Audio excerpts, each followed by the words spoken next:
Dans ce deuxième épisode du podcast du patrimoine consacré aux traditions de Noël en Europe, nous allons aborder plusieurs pays. Le Danemark, la Finlande, les Pays-Bas et la Suède. Commençons par le Danemark. Au Danemark, du 1er au 24 décembre, on allume chaque jour une bougie différente dans l'attente de Noël. La tradition religieuse de l'Avent implique aussi d'allumer des bougies spécifiques durant les 4 dimanches précédant Noël.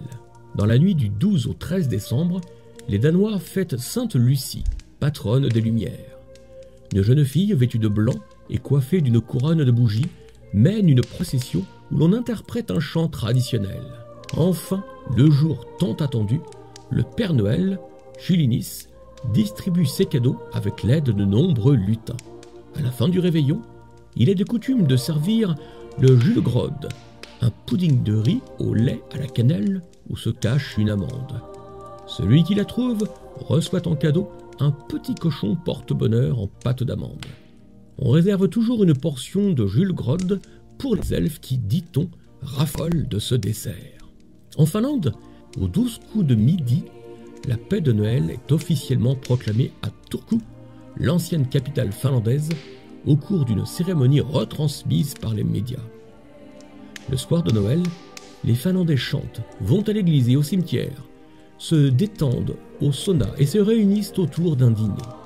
Au menu, porridge de riz, jambon à l'os, dinde en sauce ou poisson, gratin de pommes de terre, gâteau de pain d'épices et tarte aux pruneaux.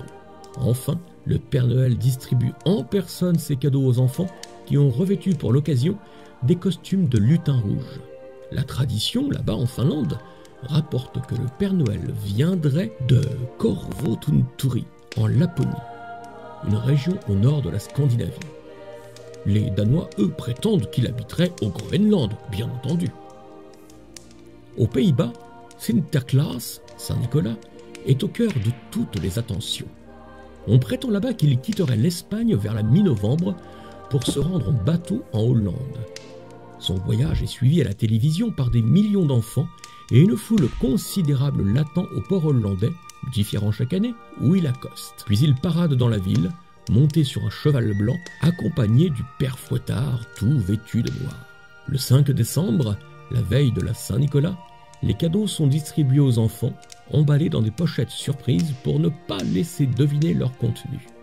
C'est à cette occasion qu'on cuisine les spiklaas, biscuits à la cannelle à l'image du saint, assez proche des spéculoos belges.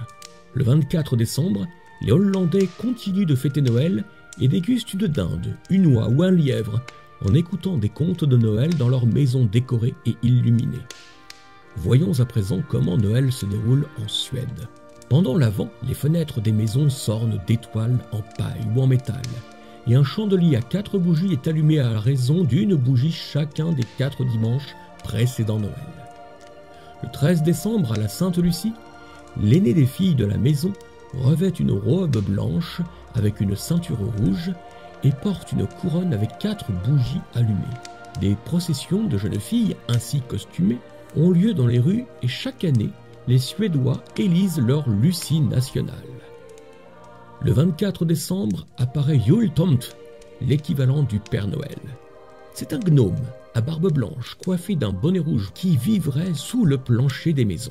Le soir de Noël, il dépose les cadeaux sous le seuil des maisons, mange le pudding au riz spécialement réservé à son attention, cogne à la porte et se sauve.